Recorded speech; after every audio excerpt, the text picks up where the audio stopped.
सुखदेव जी महाराज ने भागवत जी की सुप्रसिद्ध कथा भक्तराज अम्बरीश का चरित्र सुनाया।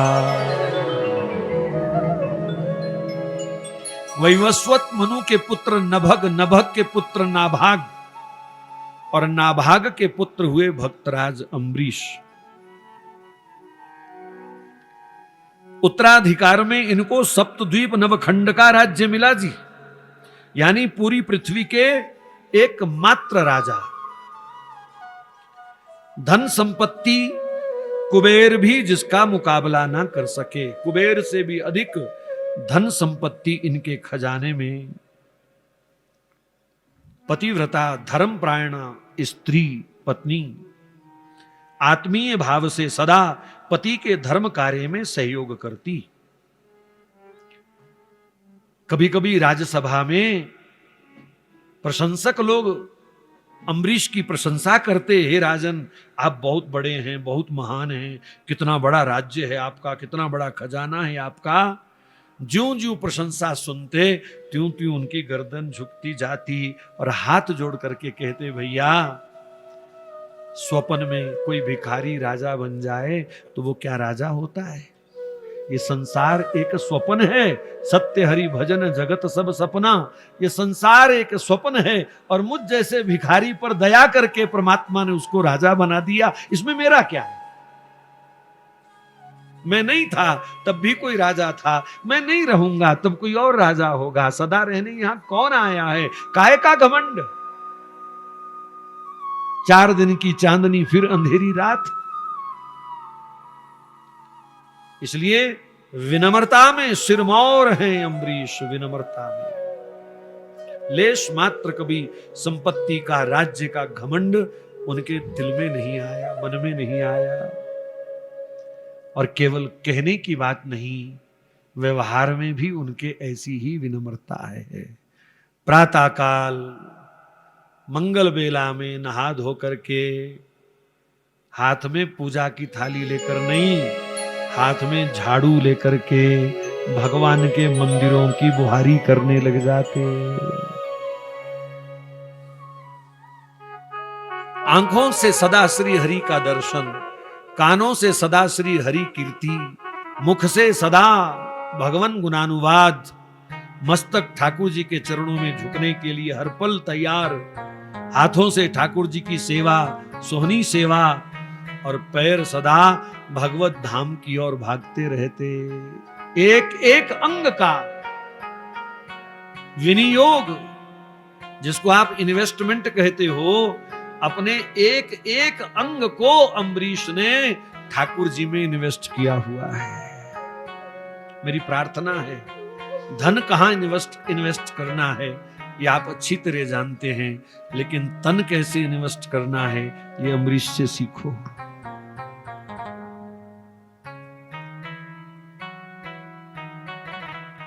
तो भगवान के मंदिरों में झाड़ू लेकर के पहुंच जाते, बुहारी करते करते आंखों से पवित्र प्रेम जल बहता रहता, और श्री हरि का कीर्तन गाते गाते वो मंदिर मंदिर जा जा करके और सोहनी सेवा करते, झाड़ू सेवा करते। ऐसी विनम्रता उनके जीवन में। योग यज्ञ जप तप व्रत साधन, इन सब का फल क्या होना चाहिए?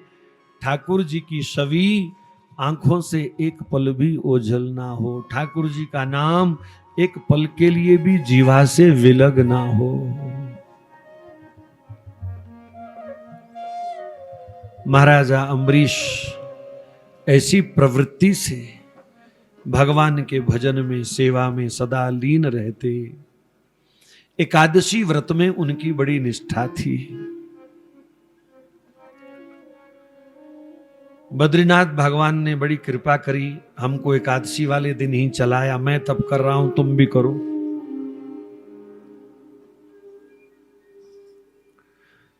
ये अलग बात है कि कुछ लोगों ने बीच में ही द्वादशी मना ली, वो अलग बात है। लेकिन ठाकुर जी ने तो जिस मार्ग पर हम आ रहे थे उसी मार्ग के अनुसार उन्होंने हमें भी तप कराना चाहा।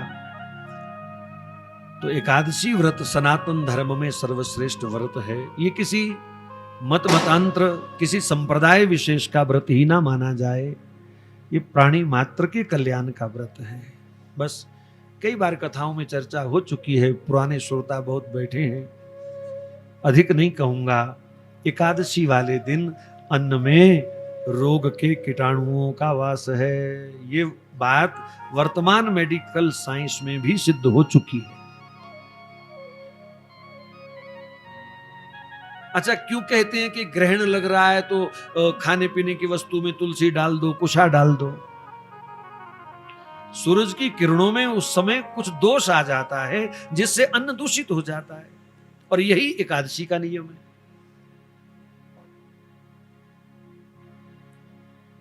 दूसरी बात, एकादशी का कुछ ग्रह नक्षत्र योग ऐसा है कि उस दिन शरीर को ना के बराबर अन्न जल की आवश्यकता है। ये शरीर का विधान है। मैंने कई बार चर्चा शायद की है। हमारे भारत में एक त्योहार मनाया जाता है, बासौड़ा बोलते हैं उसको, बासौड़ा। उस दिन लोग बासी रोटी खाते हैं। हम एक बार निबार्क आचार्य पीठ पे कथा कर रहे थे, तो इच्छा हुई मेड़ता दर्शन करने की मीरा जी के। तो सब लोग थे साथी संगीत वाले, तो भूख लग गई। तो हमने किसी से पूछा भी कोई शुद्ध भोजन यहाँ मिलता? बोले एक आदमी है, बड़ा वैष्णव है और लहसुन प्याज कोई प्रयोग नहीं करता, आप वहाँ पा सकते हैं प्रसाद, वो संत लोग वहाँ पाते हैं। तो हम उसके पास गए, तो हमको तो पता नहीं। बोले आज रोटी कुछ नहीं बना। मैंने कहा कुछ नहीं बना मतलब? बोले आज बासौड़ा है, बासी रोटी मिल सकती है, बासी रोटी कल की, अचार दे दूंगा साथ में, चाय बना दूंगा, दूध चाहिए दूध ले लो, छाछ है छाछ ले लो, रोटी बासी मिलेगी। तो बहुत मन में एक ललक सी हुई कि हमारे ऋषि मुनियों ने ऐसा विधान क्यों बनाया। तो किसी अच्छे जानकार व्यक्ति से पता चला कि उस दिन वो दिनवार नक्षत्र का योग कुछ ऐसा है कि शरीर को फालतू कैलोरीज नहीं चाहिए, फालतू ऊर्जा नहीं चाहिए। अगर ज्यादा खाएंगे तो शरीर के अंदर विकार पैदा होगा। इसलिए जो बासी रोटी होती है 48 मिनट के बाद भोजन बासा हो जाता है। वैसे नियम से पकने के बाद 48 मिनट तक वो भोजन ताजा है, उसके बाद उसको बासा में ही गिनना चाहिए। ये जो लोग 6-6 दिन करेले रखते हैं ना फ्रिज में, 8-8 दिन आटा रखते हैं मल करके, प्रेत भोजन करते हैं सब। 2 पल उंगलियां चलाने में आलस्य है, और डॉक्टर साहब मेरी उंगलियां नहीं चल रही, देखो जरा। भाई काम करो तो चले ना उंगलियां। कितना सब विधान था, एक्सरसाइज थी रोज की। अब वो ऐसे ऐसे करके जिम में तो एक्सरसाइज करेंगे, लेकिन कभी ऐसे ऐसे करके साड़ी सुखाओ, कपड़ा सुखाओ, अपने आप एक्सरसाइज हो जाएगी है? वो नहीं करना। साइकिल छोड़ दिया। देखो हंसी की बात है ना, BMW गाड़ी में बैठ करके जिम में लोग साइकिल चलाने जाते हैं। घर से साइकिल पे नहीं जाएंगे, घर में बढ़िया गाड़ी से जाएंगे 20-50 लाख वाली, और जिम में जाके साइकिल चलाएंगे। तो भैया साइकिल अगर इतना जरूरी था तो छोड़ा क्यों? तो उस दिन शरीर को बहुत कम एनर्जी चाहिए, बहुत कम कैलोरीज चाहिए, और बासे भोजन का मतलब होता है कैलोरीज माइनस हो जाती हैं, लेस हो जाती हैं, कम हो जाती हैं, ना के बराबर हो जाती हैं। तो शरीर को फालतू ऊर्जा नहीं मिलती। और एकादशी वाले दिन तो बासा खाने का भी विधान नहीं है। अन्न में रोग के कीटाणुओं का वास है और दोष आएगा। जल की आवश्यकता शरीर को नहीं है, इसलिए हमारे ऋषि मुनि तो निर्जल निराहार व्रत की बात करते हैं। पर चलो निर्जल निराहार नहीं तो फलाहार के साथ जो वस्तुएं अन्न की श्रेणी में नहीं आती उनका सेवन करके भी व्रत कर लेना चाहिए। बाकी एक कड़वी बात मैं हर जगह बोलता हूं, यहां भी बोल देता हूं, चाहे एकादशी व्रत रखो, चाहे आईसीयू में जाकर के व्रत रखो, व्रत तो रखना ही पड़ेगा। अस्पताल में भी ड्रिप लगा देते हैं, फिर निर्जल निराहार व्रत चलते हैं ना बढ़िया। तो उससे बचने का, ठीक है किस्मत में कोई दोष होगा, भाग्य में कोई रोग होगा, कोई पूर्व जन्म का दोष पाप, वो तो भोगना ही पड़ेगा, पर कम से कम जानबूझ करके हम गलती ना करें। तो हो सके तो एकादशी व्रत का नियम ले लीजिए, बची खुची जिंदगी ठाकुर जी के नाम लग जाए। थोड़ा भजन हो जाए, भोजन की चिंता छोड़ भजन करना, ये भी एकादशी का एक मुख्य उद्देश्य है। तो महाराजा अम्बरीश एकादशी व्रत में उनकी बड़ी निष्ठा थी। सारा दिन कथा कीर्तन में बैठे रहते, सारी सारी रात जागरण करते हुए कीर्तन गाते, विधि विधान से साधु ब्राह्मणों को भोजन करा करके द्वादशी वाले दिन फिर वो पारण करते। लेकिन महीने में 2 एकादशी रख करके उनको संतुष्टि नहीं होती थी, उनका मन करता है लंबी एकादशी हो, लंबी। तो उन्होंने 1 वर्ष की एकादशी का नियम ले लिया। मैं तो इसका यही अर्थ लूंगा कि साल भर को उन्होंने एकादशी मान लिया, वर्ष भर को एकादशी मान लिया, 365 दिन का एकादशी व्रत मान लिया, वो भी निर्जल निराहार। निर्जल निराहार, मात्र प्राणायाम से शरीर, वायु से शरीर चलाना है। और ज्यादा हैरान होने की जरूरत नहीं है। एक समय एक फुल्का कम मिले तो हम चीखने लग जाते हैं। हमारे सामने परम पूज्य स्वामी जी महाराज बैठे हैं, जहां तक मुझे पता है पिछले 50 वर्षों से इन्होंने अन्न नहीं चखा है। दाल किसे कहते हैं, चावल किसे कहते हैं, सब्जी किसे कहते हैं, बादाम किसे कहते हैं, अखरोट किसे कहते हैं। और दूध भी जो मैं देख रहा हूं इन दिनों में, मेरा ख्याल आधा किलो से ज्यादा दूध भी इनको प्राप्त, क्योंकि यहाँ पैकेट वाला दूध है उसमें केमिकल होता है। और आज महाराज जी बता रहे थे कि मुझे सूट नहीं करता। अगर शुद्ध दूध से कुछ मिल जाए, शुद्ध दूध मिल जाए कहीं गाय माता का, तो ठीक है भैया। डॉक्टरों के बहुत कहने से थोड़ी सी हल्की सी कॉफी कभी कभी मिला लेते हैं कि चलो थोड़ा एडजस्टमेंट हो जाएगी पेट के अंदर जाकर के। तो हमारे सामने बैठे हैं, तो कोई मानेगा कि ये 74 साल के हैं? हमारे जबड़े ढीले हो जाएंगे वहां तक पहुंचते पहुंचते, कोई कह सकता है? और पूरा दिन क्या 4 दिन भी ना मिले, कभी सफर में है, कभी कैसी स्थिति आ जाती है। जरूरी नहीं है कि हर जगह कोई दूध लेके बैठा हुआ है, कॉफी बना के बैठा हुआ है। तो कई कई दिन, तो कहने का मतलब प्राणायाम से, योग की विधियों से भी शरीर की पूर्ति अन्न जल की हो जाती है। हवा में जल और अन्न के सब कण गैसेस के रूप में विद्यमान हैं, और प्राणायाम की विधियों से जब उन्हें हम प्राप्त करते हैं तो शरीर की रचना और भी निखर करके सामने आती है। ये शरीर केवल भोजन करने के लिए, रोटी खाने के लिए नहीं मिला है। सारी सृष्टि में आप झांक करके देखिए, अन्न खाने वाले जीव बहुत कम है, मनुष्य को छोड़ करके अन्न खाने वाले जीव बहुत कम है। अस्तु महाराजा अम्बरीश परम योगी हैं, तपस्वी हैं, राजऋषि हैं। उन्होंने 365 दिन का एकादशी व्रत का संकल्प लिया, और ये व्रत उन्होंने ब्रज भूमि में यमुना तट पर निभाने का निर्णय लिया। ब्रज भूमि में महाराज कुंभ जैसा वातावरण बन गया, पंडाल लग गए कथा के, कीर्तन के, रास लीलाओं के, और महाराजा अम्बरीश बड़े आनंद से अपने व्रत का निर्वाह करते हुए सारा दिन भजन कीर्तन, अखंड संकीर्तन, रास लीलाओं का सुंदर आयोजन। श्याम सुंदर के परम भक्त हैं, सो ब्रज भूमि से सहज स्नेह और खूब खूब आनंद लिया उन्होंने। 1 वर्ष कैसे बीत गया पता ही नहीं चला। आनंद का समय जल्दी बीत जाता है, दुख की एक घड़ी बिताना भी मुश्किल हो जाती है, और आनंद केवल भजन करने वाले को मिलता है और किसी को नहीं मिलता। सुख तुम कुछ साधनों से प्राप्त कर सकते हो, पर आनंद केवल भजन से प्राप्त होगा भैया। लेकिन सुख का उल्टा सगा भाई वो भी पीछे खड़ा है, वो छोड़ेगा नहीं। तुम कितने भी संसाधन जुटा लो, वो छोड़ेगा नहीं, वो दुख भी साथ साथ रहता है। सुख का विलोम है दुख, आनंद का विलोम ही नहीं है, अपोजिट वर्ड है ही नहीं आनंद का। तो आनंद में समय बड़े आराम से बीतता है, और आनंद भजन करने वाला ही प्राप्त कर सकता है।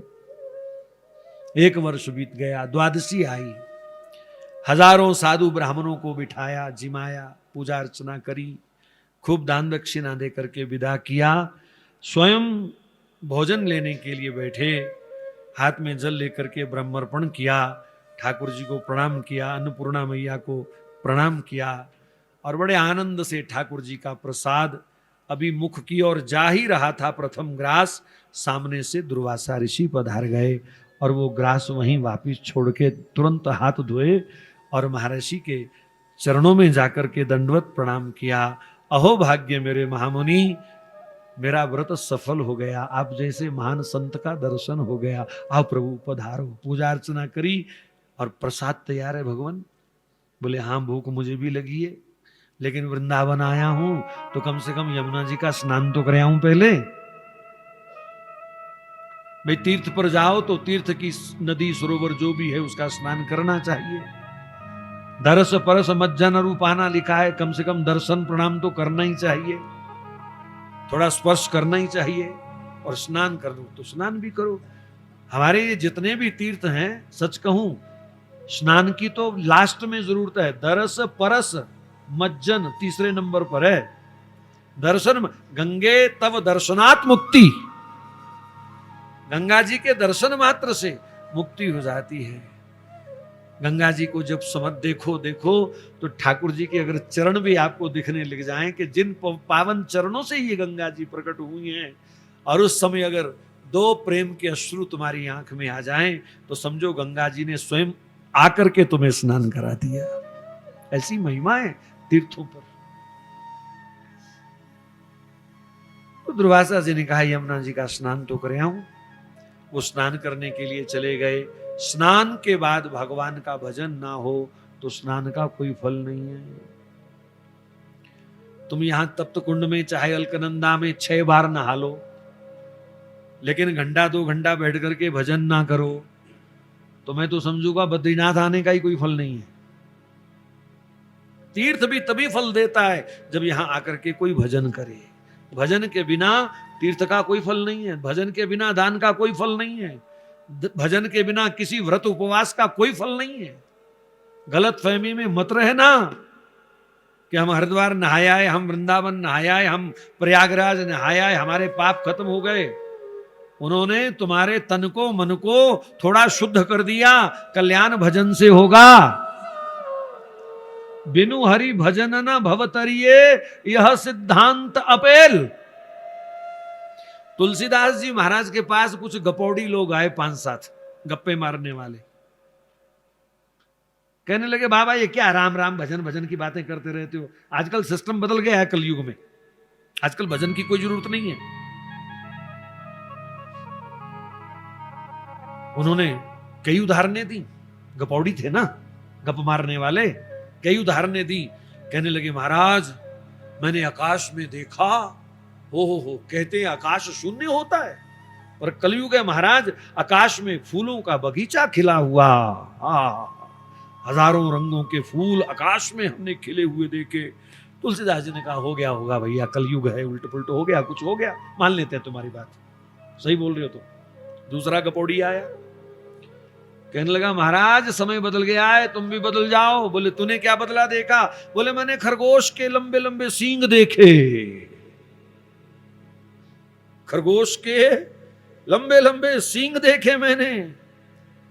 तुलसीदास जी ने कहा ठीक है भाई, तेरी बात भी सत्य है, हो गया होगा, कलयुग है, प्रकृति ने कोई नियम बदल लिया होगा, खरगोश के सींग आ गए।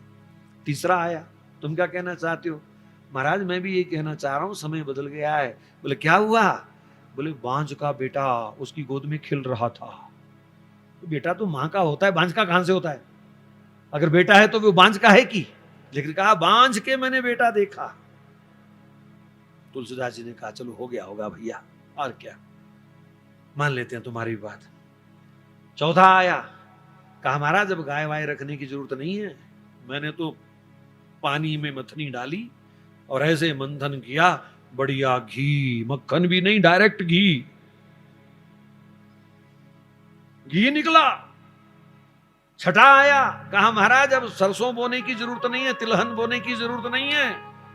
बोले तूने क्या किया? बोले मैंने कोहलू में रेत डाली और कोहलू चलाया तो तेल की धारा धड़ाधड़ धड़ाधड़ धड़ाधड़, रेत से तेल निकल रहा है और तुम कह रहे हो भजन करो भजन करो, भजन के बिना भी सब हो जाएगा। जैसे ये सब हुआ, सब बातें तो सुन ली, लेकिन जब कहा भजन के बिना भी भवसागर पार हो जाओगे, छोड़ो राम राम, तो तुलसीदास जी खड़े हो गए, बोले तुम्हारे आकाश का बगीचा मैंने मान लिया, खरगोश के सींग मैंने मान लिए, बांझ का पुत्र मैंने मान लिया, पानी से घी निकला मैंने मान लिया, रेत से तेल निकला मैंने मान लिया, पर ये तुम्हारी बात मैं नहीं मान सकता।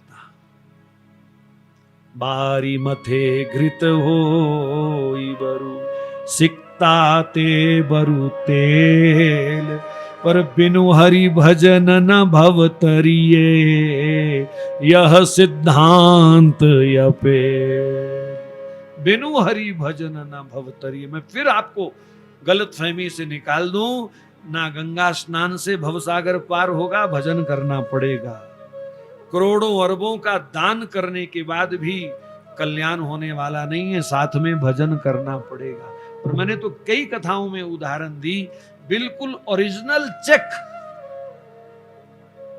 बिल्कुल ओरिजिनल बैंक का खाता नंबर, ऑनर, सब कुछ लिखा हुआ वो उसके ऊपर, कोई आपको दे दे उस पे 1 करोड़ रुपया भर के, ले भैया, सब कुछ सही है, पर देने वाले का नाम नहीं लिखा, सिग्नेचर नहीं हुए। जाओ घूमते रहो, ज्यादा बैंकों में जाओगे तो फिर बैंक वाले अंदर भी कर देंगे धोखाधड़ी में। भाई चेक तो असली है, और वो है भी करोड़पति जिसने करोड़ लिखा है, फिर चल क्यों नहीं रहा चेक? बोले मालिक का नाम नहीं है। ऐसे ही तुम दान करो, पुण्य करो, तीर्थ करो, ये तुम्हारे चेक हैं, लेकिन जब तक भगवान का नाम नहीं तुम्हारी जीवा पर, तब तक कोई चेक तुम्हारा चलने वाला, कोई चेक चलने वाला नहीं। इसलिए भैया बाकी काम भले कम करो या छोड़ भी दो, कोई बात नहीं, छोड़ना नहीं, ऐसे बोल दिया मैंने, छोड़ना नहीं कुछ भी, तीर्थ भी करो, व्रत भी करो, दान भी करो, पुण्य भी करो, सब करो, खूब अन्न बांटो, खूब कंबल बांटो, खूब शरबत बांटो, घी बांटो, लेकिन भगवान नाम के बिना ये चेक बाउंस हो जाएगा।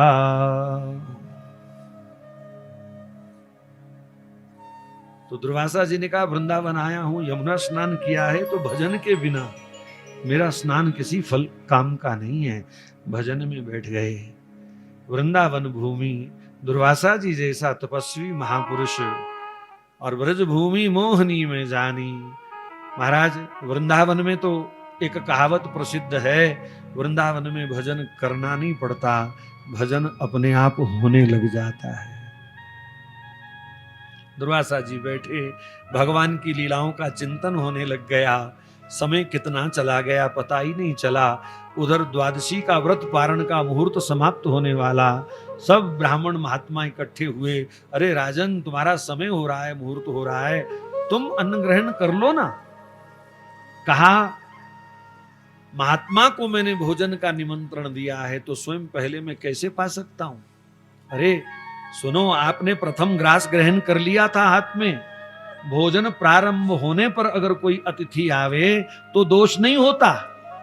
अम्बरीश ने कहा महाराज मैंने हाथ में तो ग्रहण किया था, मुख में तो ग्रहण नहीं किया था। स्वयं वशिष्ठ ऋषि कुलगुरु कह रहे हैं तुम भोजन कर लो।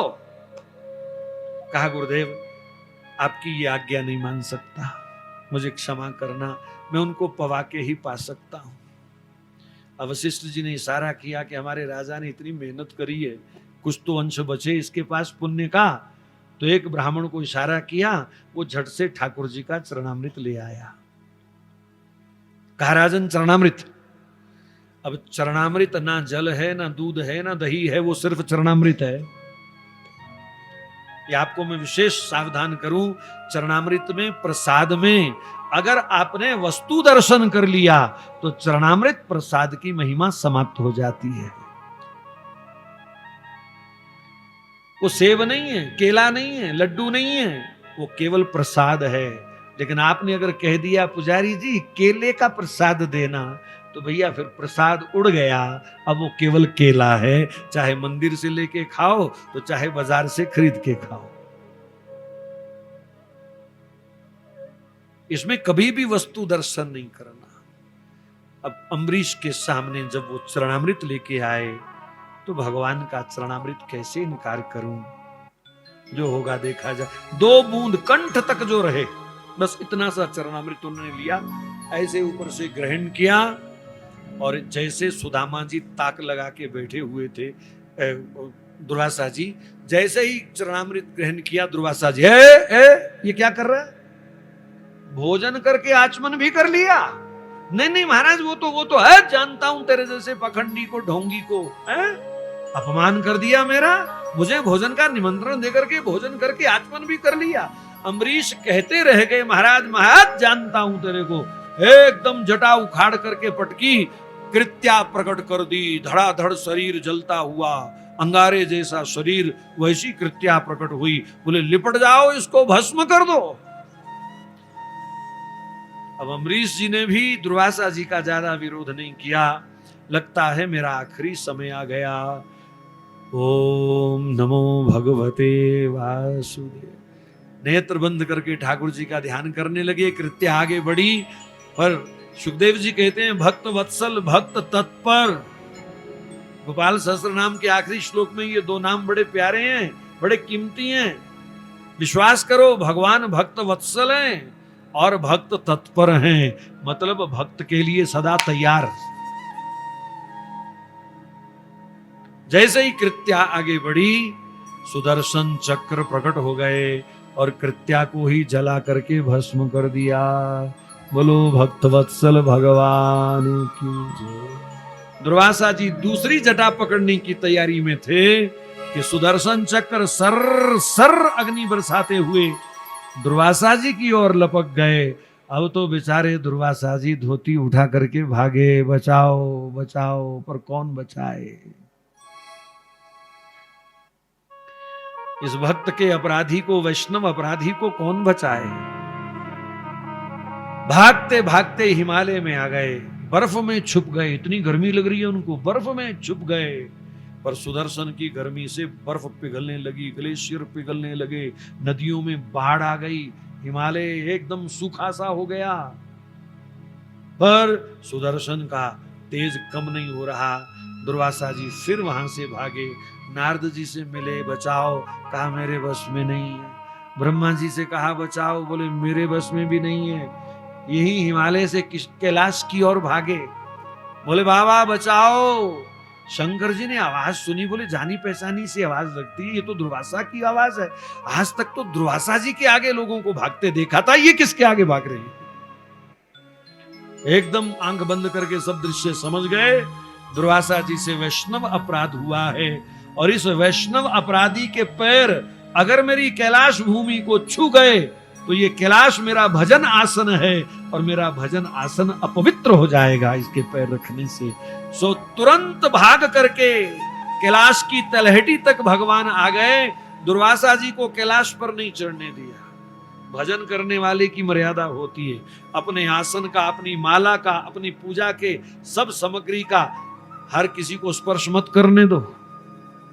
और अवैष्णव का स्पर्श तो कभी होना ही नहीं चाहिए। नास्तिक आदमी को तो कभी माला खोल के दिखाना मत, झोली को हाथ लगने मत देना। ये मांस मदिरा अंडा खाने वाले लोगों का कभी स्पर्श नहीं होना चाहिए, नहीं तो तुम्हारा भी बचा खुचा समाप्त हो जाएगा जो है तुम्हारे पास। भगवान ने तुरंत आगे बढ़ करके कहा दुर्वासा जी, ये सुदर्शन चक्र मेरे कंट्रोल में नहीं है, ये नारायण का है, उनके पास जाओ। निकाल दिया बाहर बाहर से। क्षीर सागर में पहुंचे। हे श्री हरि, हे भक्तवत्सल, हे संतों के, ऋषियों के एकमात्र आश्रय, आपके सुदर्शन चक्र से मेरी रक्षा करो, मेरी रक्षा करो, मेरी रक्षा करो, हे अच्युत, हे अनंत। क्षीर सागर मतलब गहरा जल। शेष शैया पर भगवान विराजमान हैं। सुखदेव जी कहते हैं गहरे जल में खड़े दुर्वासा जी वहां भी सुदर्शन की आग से जल रहे हैं। मतलब ऐसे वैष्णव अपराधी को अनुकूलता में भी प्रतिकूलता ही मिलेगी। वो एयर कंडीशन घर में, ऑफिस में बैठ करके भी अंदर से जलता रहेगा। अगर ऐसा कोई जीवन में अपराध है तो बचाओ प्रभु बचाओ। भगवान ने दुर्वासा जी से दृष्टि नहीं मिलाई, ऐसे सिर मस्तक नीचे रखे हुए आंखें झुकाए हुए भगवान दुर्वासा जी से कहने लगे, दुर्वासा जी मेरा अपराध किया होता तो मैं जरूर आपकी रक्षा करता, आपने मेरे भक्त का अपराध किया है। और अहम भक्त पराधीनो, अहम भक्त पराधीनो, दुर्वासा जी मेरी स्वतंत्र सत्ता नहीं है, मैं भक्तों के अधीन हूं और भक्त के अपराधी की मैं रक्षा नहीं कर सकता। बड़ा झटका लगा दुर्वासा जी को, बहुत बड़ी बात बोल गए भगवान। कभी आज तक किसी शास्त्र में किसी पुराण में ये शब्द सुना नहीं था भगवान के मुख का, हम भक्त पराधीन हूं। दुर्वासा जी ने कहा, प्रभु प्रभु चलो कुछ नहीं कर सकते तो मेरी ओर देख तो लीजिए, मुझे निहार तो लीजिए। दुर्वासा जी ने तो चालाकी खेलने की कोशिश करी कि भगवान की दृष्टि में ही कृपा है, मैं भगवान की दृष्टि में आ जाऊंगा तो सुदर्शन फिर मेरा कुछ नहीं बिगाड़ पाएगा। महाराज सच कह रहे हैं, सत्य कह रहा हूं भैया, विश्वास करना। ठाकुर जी ने दृष्टि उठा करके दुर्वासा जी को नहीं देखा, वो कहते रह गए, देख तो लो देख तो लो प्रभु, एक बार देख लो, मुझे निहार लो। भगवान ने कहा, दुर्वासा जी भजन और तपस्या के विद्या के बल पर जो घमंडी हो गया, मैं उस दुर्वासा को देखूं या अपने उस प्यारे भक्त अम्बरीश को देखूं जिसने मेरे लिए कभी अपना राजपाट नहीं देखा, जिसने मेरे लिए कभी अपनी स्त्री पुत्र संपत्ति को नहीं देखा, जो पागलों की तरह झाड़ू लेकर के मेरे मंदिरों में घूमता रहता है, जो पागलों की तरह मेरा नाम गाते हुए कभी रोता रहता है कभी नाचता रहता है, मैं उसे देखूं कि तुम्हें देखूं। चले जाओ, अगर परित्राण चाहिए रक्षा चाहिए तो अम्बरीश ही तुम्हें बचा सकते हैं। संत कहते हैं 1 वर्ष हो गया था दुर्वासा जी को भागते भागते इस काम में, लेकिन उधर भक्त का चरित्र भी तो सुनो। 1 वर्ष का निर्जल निराहार व्रत, और जैसे ही सुदर्शन दुर्वासा जी के पीछे लगे, अम्बरीश वहीं हाथ जोड़ करके भगवान से प्रार्थना करने में खड़े हो गए, हे प्रभु एक महात्मा एक ब्राह्मण मेरे घर आया, मेरे पास आया, उसको कष्ट हो रहा है, प्रभु ऐसा ना होने देना, इनकी रक्षा करना। 1 वर्ष उस दुर्वासा के लिए अम्बरीश खड़े रहे जिसने जान से मारने की कोशिश करी। अब अपने अपने जीवन में देखो हम कहां जी रहे हैं। हमको तो दूसरों के सुई की नोक के बराबर के भी दोष याद रहते हैं, और यहां जिसने प्राण लेने की, वो भी निर्दोष स्थिति में प्राण लेने की कोशिश करी, अम्बरीश उसके लिए 1 वर्ष से फिर भूखे प्यासे भगवान से प्रार्थना कर रहे हैं खड़े होकर के दिन रात कि मेरे द्वार पर आए ब्राह्मण को कष्ट नहीं होना चाहिए, सरकार कृपा करो कृपा करो। धड़ाम आकर के गिरे हैं अम्बरीश के सामने, भक्तराज बचाओ भक्तराज बचाओ। कहा, हे प्रभु बड़ा कष्ट है, मेरे से बाद में बातें करना, पहले सुदर्शन को रोको। सुखदेव जी बड़े आश्चर्य से और बड़े आनंद से कह रहे हैं, राजन जिस सुदर्शन को भगवान शिव नारद ब्रह्मा और स्वयं नारायण नहीं रोक पाए, वही सुदर्शन अम्बरीश का एक इशारा पाते ही खड़े हो गए और वहीं भगवान प्रकट हो गए। सुदर्शन उनकी अंगुली में चला गया। बोलो भक्त वत्सल भगवान की जय। अब अम्बरीश ने जब क्षमा कर दिया, अब ठाकुर जी ने दुर्वासा जी की नयनों में नयन मिलाए। अब आंख मिला करके देखा और थोड़ा व्यंग से देखा। हाँ पंडित जी महाराज, आया मजा भक्त की लीला देखने में? पता चल गया तुम्हारी तपस्या का कितना बल है। महाराज, प्रेमी के आगे भक्त जो भगवान से प्रेम करने वाला है, इससे बड़ा कोई तप ही नहीं है। और तप वही कर सकता है जिसको प्रेम है, मूल प्रेम है।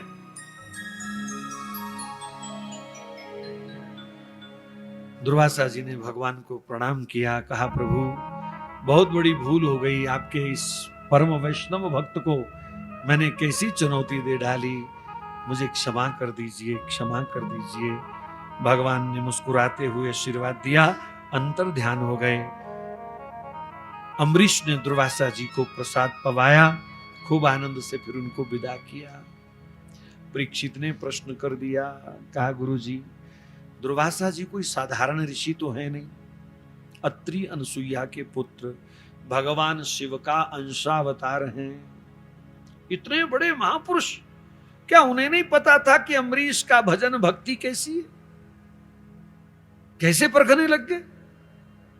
सुखदेव जी ने कहा, राजन सब पता था दुर्वासा जी को कि अम्बरीश भगवान से अथाह प्रेम करते हैं और भगवान भी अम्बरीश से अथाह प्रेम करते हैं, ये सब दुर्वासा जी को पता था। बोले फिर इतना बड़ा खतरा मोल क्यों लिया? कहीं सुदर्शन छू जाता तो? बोले जानबूझ करके पंगा लिया दुर्वासा जी ने। बहुत बड़ी कृपा है यहां दुर्वासा जी की, इस प्रसंग में बहुत बड़ी कृपा, बहुत बड़ी कृपा।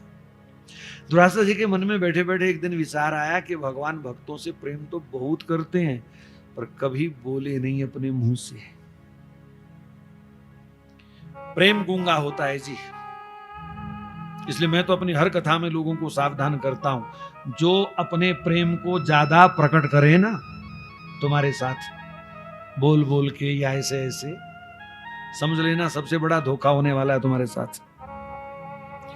प्रेम की अभिव्यक्ति, प्रेम की घोषणा सर्वथा मिथ्या होती है, वहां प्रेम नहीं होता।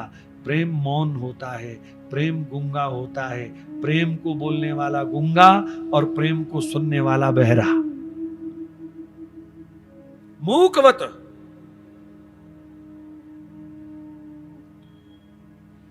गूंगा आदमी रसगुल्ला खा के क्या स्वाद बताएगा? नहीं बता सकता।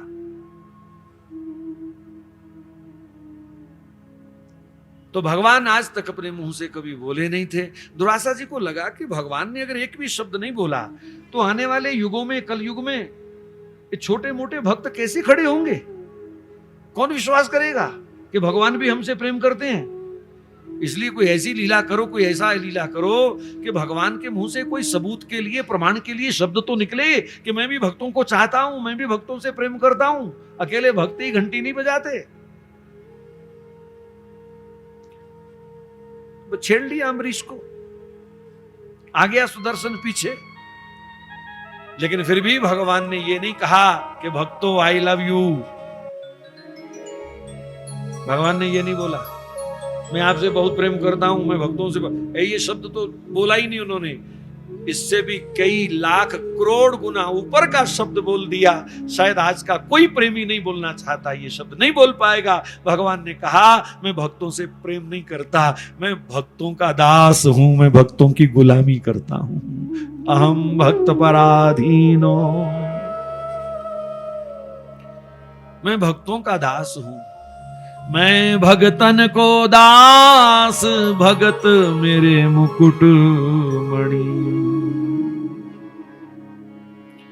प्रहलाद ने पुकार्यो नरसिंह रूप धार्यो, हिरणाक्षिपु बिदार्यो, सुनी प्रेम की पुकार। जब द्रौपदी बेचारी बोली आओ गिरधारी, मोहे आस है तिहारी, जाऊं और का के द्वार। तनक देर ना करी वहां और तुरत ही चीर बढ़ायो रे, नाना भांति नचायो भगतन ने मोकू, नाना भांति। कहूं शस्त्र में उठाऊं भक्तों के लिए, कहूं शस्त्र में उठाऊं तो रण छोड़ भाग जाऊं, कहूं प्रतिज्ञा भुलाऊं तो भीख मांगू, कहूं जाए रूप वामन को धार, जाए पहुंचे बलि द्वार। 3 पैर में ही 3 लोक नाप लियो धाए, महाभारत में अर्जुन के संग मैं सारथी कहायो रे। महाराज सारथी कैसे बने याद है आपको? संत लोग संकोच कर जाते हैं कई बार बोलने में, पर आपका विश्वास मजबूत हो इसलिए सुना रहा हूं आपको। दाएं मुड़ना होता था ना, रथ को दाएं मोड़ना होता था, क्योंकि भगवान आगे बैठे हैं, पीछे अर्जुन बैठा है। दाएं मोड़ना होता था तो अर्जुन मुंह से नहीं बोलता था कि दाएं मोड़ो, अपने दाएं पैर से ठाकुर जी को ऐसे स्पर्श करता था, मतलब इधर मोड़ो। और बाएं मोड़ना होता तो पैर लगा देता, इधर मोड़ो।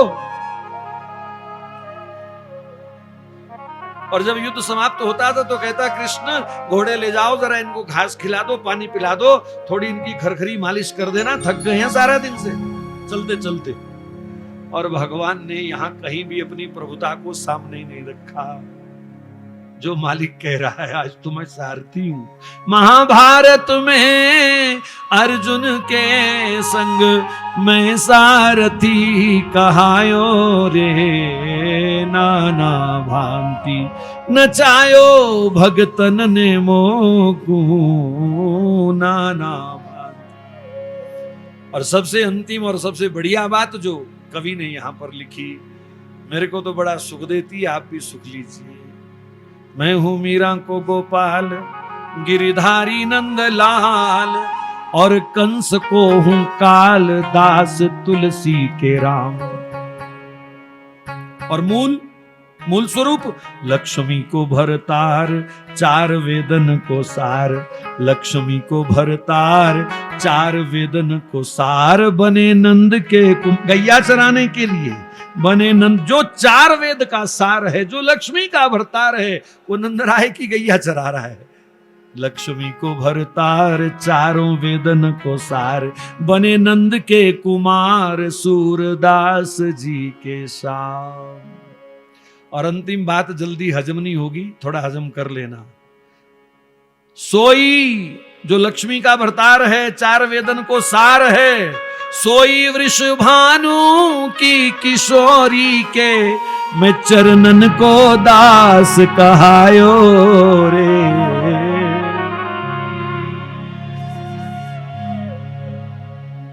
भक्तों में सर्वश्रेष्ठ ब्रज की गोपियां, ग्वाले इत्यादि, और गोपी ग्वालों में सर्वश्रेष्ठ महारानी श्री राधा। सोई वृषभानु की किशोरी के, मैं चरणन को दास कहायो रे, नाना भांति लोक लाज मर्यादा छाड़ी के, बैकुंठ हूँ बिसरायो रे, नाना भांति, नाना भांति। बोलिए भक्त वत्सल भगवान की जय। तो ईमानदारी से बताओ, दुर्वासा जी की अनंत कृपा है कि नहीं इस लीला में? विश्वास मजबूत होता है कि नहीं होता? भक्त बनो, और भक्त केवल दिखावे के नहीं कि वृंदावन जाके तिलक लगा लिया और घर आकर के मिटा दिया। ये आजकल दिखावे की भक्ति चल रही है ज्यादा, इसको भक्ति नहीं कहते। पूरी गाल पे राधे राधे लिखवा लिया, यहां यहां यहां है, पूरा माथा पुतवा लिया। और कहीं मंदिर में पंडित जी ने मोहल्ले में तिलक कर दिया तो बाद में रुमाल से पोंछ लिया, ऑफिस जा रहे हैं जी। ऐसे नकली लोगों से भगवान बहुत कतराते हैं, बहुत बचते हैं। शुद्ध भक्त बनो, प्रेमी भक्त बनो, और प्रेमी पर भगवान सदा न्यौछावर हैं। सोई वृषभानु की किशोरी के, मैं चरणन को दास का